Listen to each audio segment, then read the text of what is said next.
Bem-vindos, futuros sargentos, aqui é a Cacau, sou a professora de redação do curso Eu Militar e nós preparamos mais uma vez tópicos importantes para ajudá-los ali não somente com a questão da motivação nessa parte do exame intelectual discursivo, como também todo ano indo juntinhos ali com vocês até o momento, às vésperas da prova. Vamos então separar uns tópicos aqui interessantes para, em primeiro lugar, não deixar a sua redação ser zerada, não é? Algumas competências que alunos acabam desconhecendo, cometem aquele deslize e jogam todo um trabalho fora porque tem a redação zerada a partir de uma informação que muitas vezes ao qual não se atentaram, não sabiam. Então a gente vai te ajudar neste momento. Aqui a gente tem o foco, né, da redação do 0 ao máximo, lembrando que redação também é prática. A gente tem separado no tópico 1 temas anteriores que a ESA abordou. Você entende a prova da ESA? Você entende a prova que você vai fazer? Quais foram os assuntos que a bancada ela abordou nos últimos anos? A gente teve doação de órgãos, né? Um assunto muito importante juntamente com doação de sangue. A gente teve ambição e empatia, temas subjetivos, né? Muitos alunos meus fogem desses temas, os temas assim abstratos que, segundo eles, costumam dar mais trabalho, né, para sua produção, não são ali tão objetivos na lógica, palpáveis, em que eles pensam e a ideia já vem à cabeça, então eles não se sentem muito confortáveis com esses temas, não. E depois a gente teve abordagem sobre saúde, sobre a importância da leitura. Então, o que a gente pode depreender? Que a ESA ela se preocupa em explorar não somente temas de cunho social, algo numa visão mais coletiva, como também aqueles temas que precisam de um olhar mais particular, esses temas subjetivos, por exemplo, né, do particular para o bem geral. Então, ela vaga ali, no caso, por essas duas áreas, e a gente pode esperar sim um tema subjetivo ou um tema objetivo, mas queira que vai ser de novo aquele tema dado igual dos smartphones, né? Aquele tema dado, aquele tema foi uma mãe para vocês que fizeram a prova. Vamos ali torcer para ser algo bem similar, né, no nível de dificuldade. Bom, galera, tópico 2, como não zerar a prova? Parou a brincadeira, agora é papo de gente grande, vamos entender, vamos prestar atenção a essas regras, veja se você conhece todas, tá certo? Competências avaliadas, a primeira competência aí é o tema. Como não fugir, gente? Fugir do tema, isso é perigosíssimo. Você está escrevendo, acha que está abafando e toma um 0 porque se empolgou, foi para outro caminho e saiu, tangenciou tanto que fugiu do tema. Qual é o macete para isso não acontecer? Bom, a redação ela normalmente tem 4 parágrafos, tem gente que faz em 5, tá? Não tem nenhum problema com isso.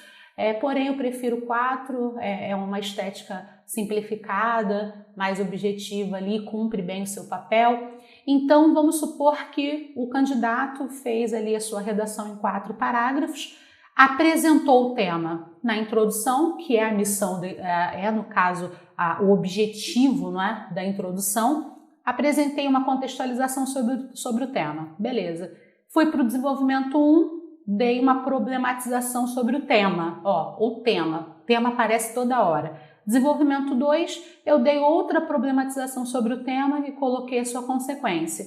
Vou para a conclusão, eu digo o que o tema representa, né? Faço o meu resumo reflexivo. Opa, percebeu? Eu cito o tema em cada um dos parágrafos. Logo, não tem como eu fugir, né, do tema, né, com essa estratégia. Se toda vez que eu mudar de parágrafo eu citar o eixo central temático, logicamente que eu estarei o quê? Sempre retomando ao meu assunto. Então, esse é um macete para você não fugir do tema, tá? Bom, a linguagem, galera, linguagem formal. Em muitos casos, o aluno ele acaba reproduzindo na redação da prova palavras e termos que são coloquiais, que são ali viáveis num papo de portão com um amigo. E não é assim que funciona a prova, não pode ser. Temos que tomar cuidado com pequenas palavras, tá? Por exemplo, abreviações. Não é pro ou pra, é para o, para a. Aquele famoso aí, não, de jeito nenhum. A palavra tem é uma palavra muito pobre, tem que tomar cuidado com ela. Tem pessoas que costumam não, usa no lugar do tem o a, o verbo haver. Há pessoas que costumam, é diferenciado, tem um nível. A palavra coisas. A palavra coisas eu leio nas minhas correções aí com os meus alunos, eu vejo essa palavra o tempo todo. É uma palavra terrível, é um vício de linguagem. Também você tem que se atentar se não tem uma palavrinha em que a todo momento você coloca, você precisa encaixá-la, principalmente quando vem de pausas, depois de uma vírgula. O que a gente coloca depois de pausas na redação? A gente coloca conectivos, logo, ademais, para além, então. São esses conectivos que você deve colocar e não os vícios de linguagem, principalmente os orais, como se você estivesse conversando com um amigo, ok? Então vamos nos preocupar com essa linguagem formal que deve prevalecer, predominar no texto. Uma linguagem clara e coesa, cuidado quando você for dar explicações sobre o tema, para você não passar muitas linhas se repetindo, escrevendo sobre a mesma coisa, mas de formas diferentes, como se você estivesse hesitando entrar logo ir direto ao ponto. Tem que tomar cuidado com isso, essa falta aí, essa quebra na expectativa do corretor, ela normalmente se transforma em uma penalização, tá bom? É o famoso encher linguiça. Como é que chama isso daí, aonde você vive? Encher linguiça, enrolação, enrolar. Tem que tomar cuidado, tá? Bom, e o texto tem que predominar em terceira pessoa, galera. Você não pode interagir com o leitor, você não pode escrever você deve usar a internet para... Não pode. O uso de você, ele é terminantemente proibido. Então aqui a gente tem que usar o quê? Deve-se, as pessoas que utilizam a internet podem, termos de cautela, sem generalizações. Então você não fala com o leitor, você fala de alguém, terceira pessoa, e não com alguém. Inclusive os termos assim, acredita-se, nota-se, deve-se, eles são muito bem vistos, tá? Na redação você pode colocá-los ali de forma a não ter nenhum tipo de receio. E também cuidado, não use verbos no imperativo, faça, deve, não fale diretamente com o leitor, nem através ali dos verbos imperativos, tá certo? Use terceira pessoa que fica tudo bem. Coesão e coerência argumentativa lexical é uma outra competência com a qual a gente deve tomar cuidado. Sua linguagem ela está repetitiva? Busque sinônimos, amplie o seu vocabulário, ou se você, sei lá, o tema é pirataria no Brasil. Se no desenvolvimento 1 você já falou que uma das causas que viabilizam essa prática criminosa é os altos preços, o alto custo que um material original possui. Então as pessoas acabam adeptas ali a materiais genéricos pelo baixo valor. Se você já falou isso no desenvolvimento 1, por que você vai repetir isso no desenvolvimento 2?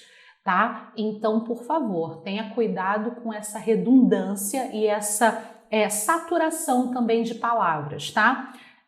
Linguagem superficial um dia desses eu estava conversando com os meus alunos sobre a diferença ali que existe em cada tipo de introdução. Tem gente que faz a introdução dizendo que o assunto é muito importante para o país, ponto. Muito importante, isso é muito vago. Quando você faz a apresentação do tema, você tem que dar uma especificação. Ele é muito importante por quê? Então o que eu quero te dizer é o seguinte, que quando a gente apresenta uma ideia na redação, você diz que é muito importante, mas você contextualiza. para a evolução, para a ascensão social da população, para a aquisição de novos bens e serviços, para a renovação do... você dá uma especificação àquela declaração e ela deixa de ser vaga, tá bom? Fica aí o bizuzinho para vocês. Fico falando sobre uma mesma ideia de várias formas, por diferentes, formas ali, por muitas linhas. Então, é o famoso encher linguiça, sobre o qual eu já falei, você já entendeu. Eu espero que você seja mais objetivo, caso seja um problema isso aí para você. Usar os conectivos com os seus sentidos corretos. Você tem usado? Então, galera, tem gente que está no nível de confundir o mas com mais, e tem gente que simplesmente só não sabe a semântica de um não obstante, de um outro sim, que são conectivos ali também muito válidos dentro do texto. Então, por favor, na dúvida, não use. Você já tem que ter o seu baralho de palavras, agora o seu baralho marcado. Toda vez que eu for começar o D1, eu vou começar com em primeira análise. Toda vez que eu for recomeçar o D1, eu vou colocar recorrentemente. Então você já tem que ter essas palavrinhas, porque na hora da prova você vai estar nervoso, nem que seja numa menor escala, você estará nervoso. Então isso aí pelo menos já vai fazer você otimizar tempo. Você não fica tanto ali tempo parado pensando qual a palavra que você pode usar. Isso aí já dá para você resolver agora, antes da prova, tá certo? Gramática. Análise com Z. Eu leio bastante. Falta de acentos, até separei aqui para vocês. As pessoas que até sabem que existe um acento naquela palavra, mas colocam um acento de qualquer jeito, o acento acaba indo para consoante. Imprecisão gráfica, gente. Você vai aceitar perder ponto por causa disso? Uma bobeira. Só porque você escreveu rápido, o rascunho você faz como você tiver que fazê-lo, tá? Do jeito que você entender. Faz da forma que você achar melhor para não perder a ideia. Mas no momento em que você vai passar a redação a limpo, você precisa respirar e você precisa obedecer a grafia, precisa obedecer às regras de acentuação, tá bom? Dá uma revisada antes, de você entregar ali a prova, dá uma revisada no seu texto, passa um olho pela última vez, inclusive pela questão também do título, que muita gente deixa para fazer por último, o que eu não julgo, não. Inclusive, em uma das minhas aulas eu falo que isso é até legal, você olhar para o texto antes de fazer o título, E aí tem um pessoal que acaba entregando a prova sem fazer o título, porque tá naquele momento, na adrenalina. Não, você tem que revisar o seu texto, nem que seja rapidamente, tá certo? A concordância entre os termos é muito importante. Lembra daquela palavrinha problemática, A palavra... Muita gente escreve essa palavra na redação, por exemplo, associada a um sujeito no plural. Elas têm. Quando o sujeito está no plural, a gente precisa colocar o circunflexo aqui na letra E. E vários alunos não colocam o acento que é necessário nesses casos. E aí perde-se ponto com concordância, perde-se, sofre, no caso, uma penalização gramatical muito expressiva, que também deve ser evitado, tá? Então, atente-se a essas questões. E a gente tem aqui a colocação do pronome também, é claro, das preposições em seus lugares corretos. Você tem se atentado a isso? A gente está falando de regência, Matéria de português em dia aí, galera? Espero que sim. E aí a gente tem a questão da regência, que é muito importante na construção ali dos períodos da redação. Quem faz alusão a algo ou a alguém. Quem gosta, gosta de algo. O verbo assistir, que é cheio, dependendo do seu sentido, ele tem várias regências ali. Então, presta atenção, ficou na dúvida? Não usa. Eu não tenho certeza se a preposição aqui é a ou é em. Muda a palavra, muda o termo. Não joga no escuro, não aceite perder pontos na redação por situações que você pode evitar, beleza? Bom, Quantidade de linhas, a gente tem a quantidade de linhas na ESA ali de 20 a 30, eu espero que, por favor, vocês não façam menos do que a quantidade mínima. O ideal, você pode dividir os parágrafos, né, entre 6, 7, 7, 6. Os meios nunca podem ter menos linhas do que a introdução e a conclusão, tá bom? Vamos nos atentar a essa regra. Desenvolvimento tem que ser maior do que introdução e conclusão, mesmo que seja em uma linha apenas. Se tiver diferença entre o desenvolvimento 1 e o 2, de 1 a 2 linhas, tá suave, tá tranquilo, ainda vivo no jogo, não sofre penalização, mas os meios não podem ser menores que o começo e o fim, tá? Outra dica importante, a gente tem que obedecer às margens, nenhuma linha deve ficar totalmente em branco. Galera, às vezes a gente traz esse vício da escola, eu já falei anteriormente em outras aulas, inclusive, que a redação que você aprende na escola não é a redação que você tem que fazer nas provas militares, não, tá? Inclusive por isso que a gente está aqui oferecendo esse serviço para você. É outro nível. Na escola eu podia deixar uma linha totalmente em branco entre a introdução e o desenvolvimento para não embolar. Prova de concurso não é assim. Você tem que usar todas as linhas, de preferência não deixar buraco, tá? Escrever ali até o finalzinho da linha, a palavra não está completa, coloca ali o traço translineador, completa a palavra embaixo, mas por favor obedeça a estética, porque estética também vale pontos, tá bom? E aqui crie um título simples e objetivo, de preferência sem verbos na ESA, tá? Não fica ali tentando fazer algo como se fosse o nome de uma música ou o nome de um filme. Não. O título, ele é simples e objetivo, como uma notícia de jornal. Nada, por exemplo, em provas, como a gente tem provas de vestibular, a outra face do crime no Brasil, a outra face, por que isso? Os dois lados da moeda democrática, vocês estão entendendo? Não, na prova militar não tem isso. Então, vamos lá, vamos entender.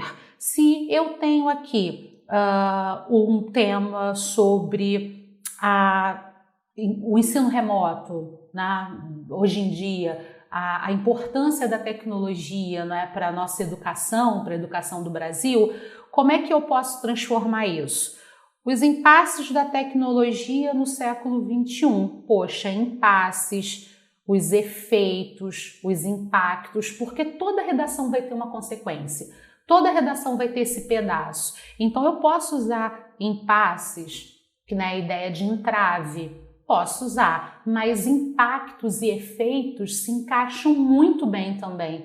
E aí você pega a ideia central, a palavra central do tema e encaixa com uma contextualização.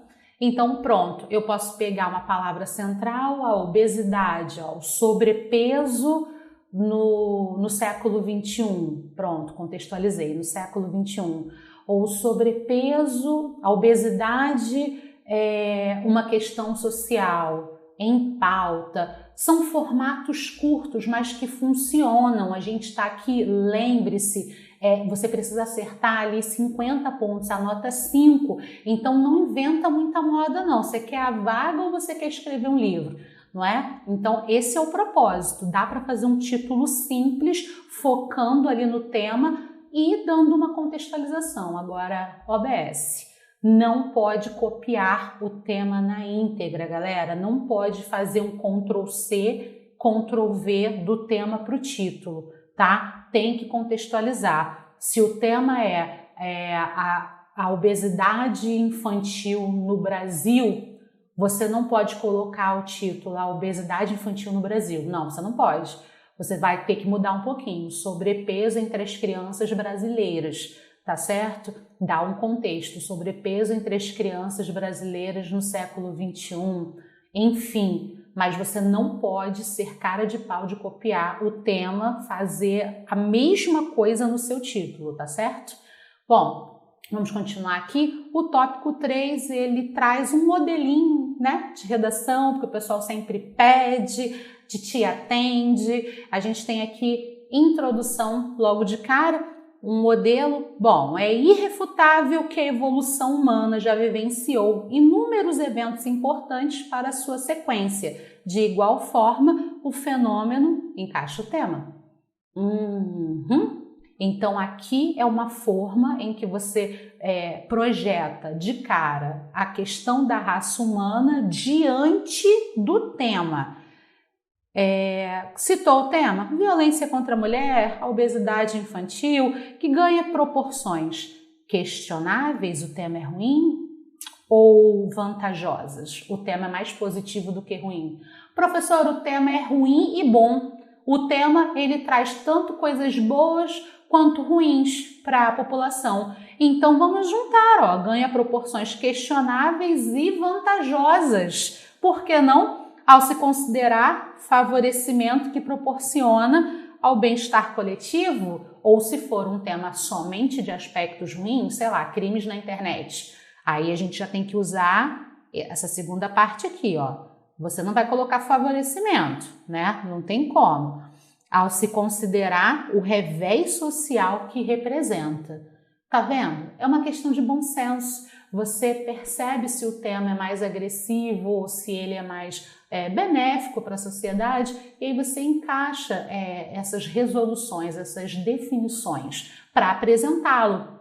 E aí a gente fecha o período, né, que tem que ter ponto continuativo. Você não pode fazer um parágrafo inteiro sem essa pausa, tá certo? E aí utiliza aqui, um conector da ideia anterior, nesse sentido, pode ser nesse cenário, pode ser dessa forma.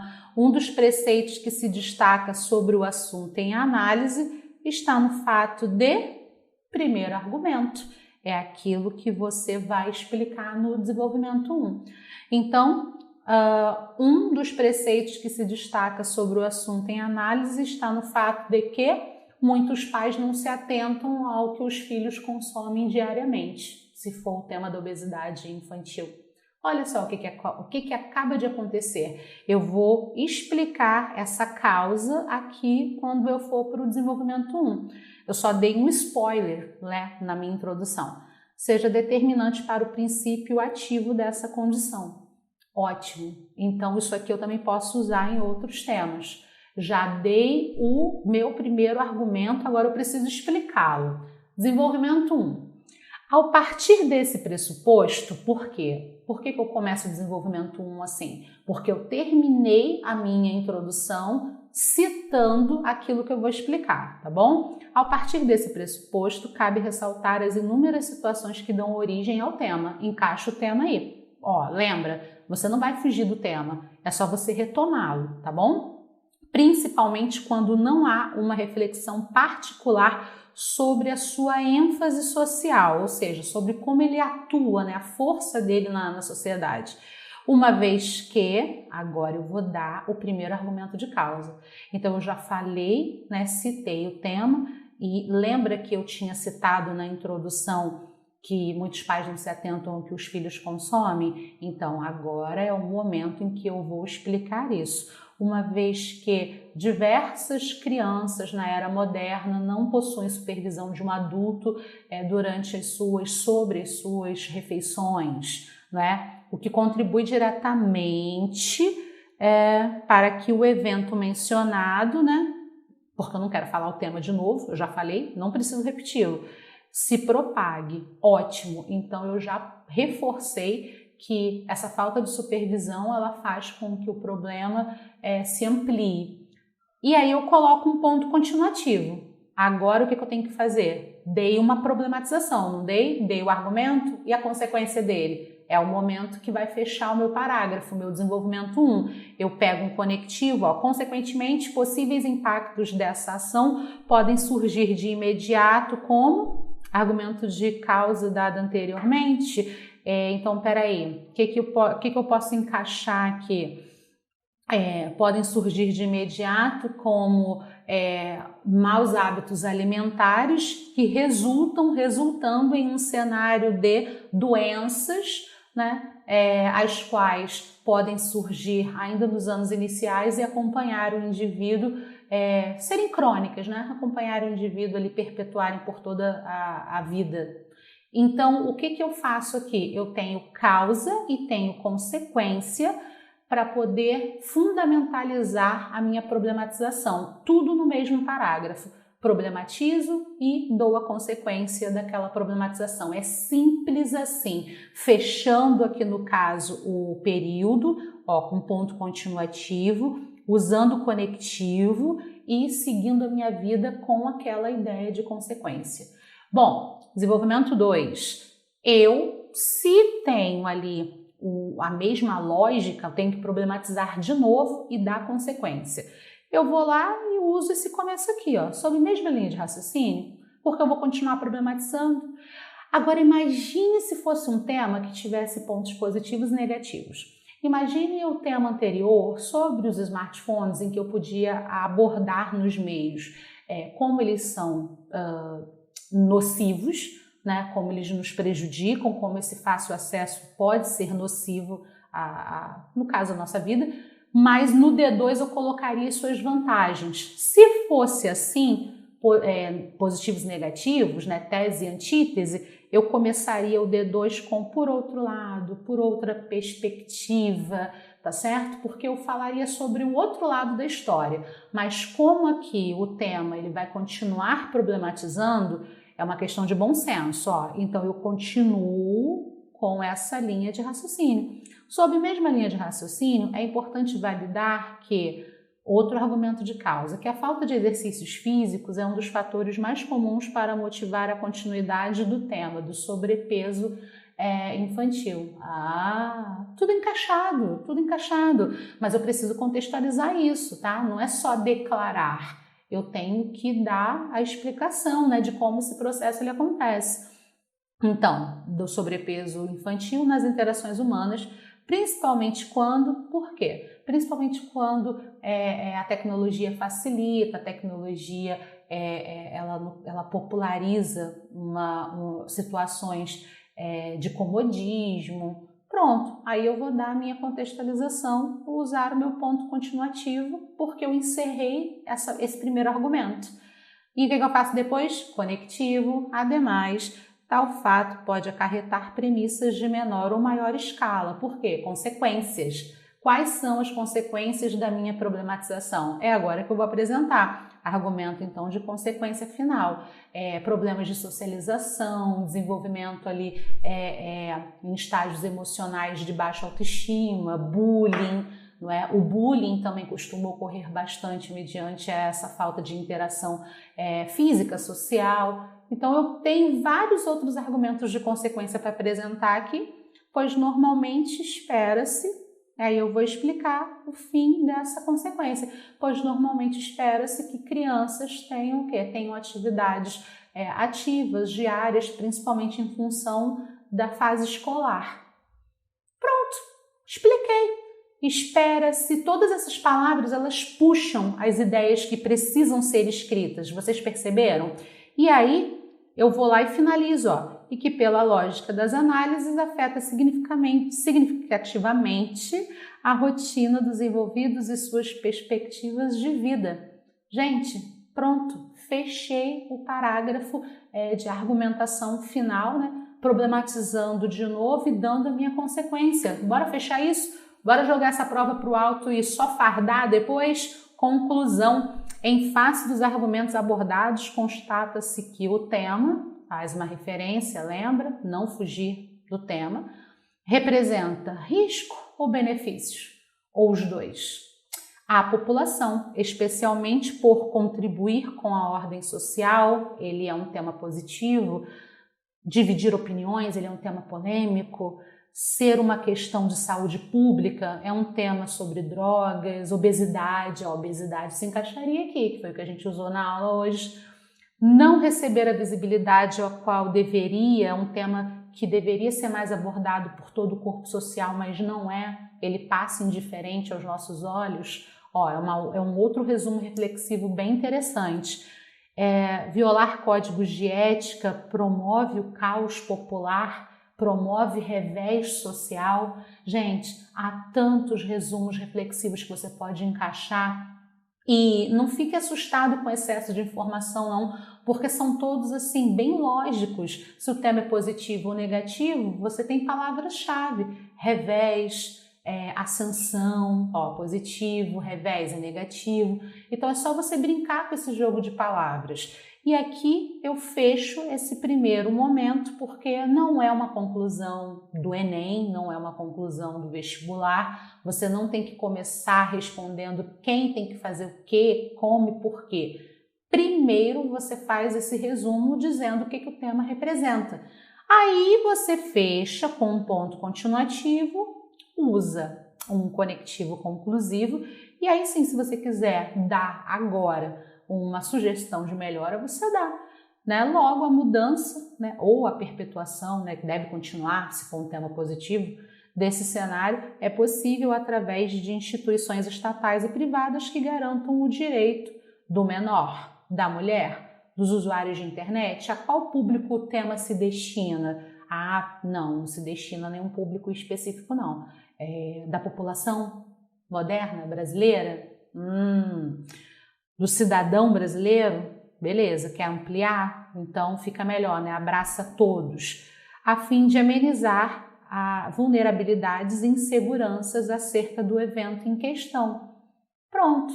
E garantir o quê? Garantir a dignidade humana, garantir a prosperidade e justiça social. Olha que legal, olha como são finais interessantes, porque o final dessa prova, ele tem que ter uma finalidade, né? Um objetivo para que seja possível isso, tá? Então, atente-se a esses finaizinhos, pega ali uma palavra-chave ou outra, que sociedade é certo, né? Para o bem-estar social. E se você puder qualificar isso, direcionar para o público do tema, então melhor ainda, tá certo? Bom, eu espero que esse vídeo contribua com o seu sucesso na prova. Eu espero poder ter ajudado. A gente faz isso aqui com muito cuidado, com muito zelo. Eu torço por cada um de vocês e, mais uma vez, muito obrigada. Mais um ano aí juntos e, se Deus quiser, no próximo também. Boa prova a todos!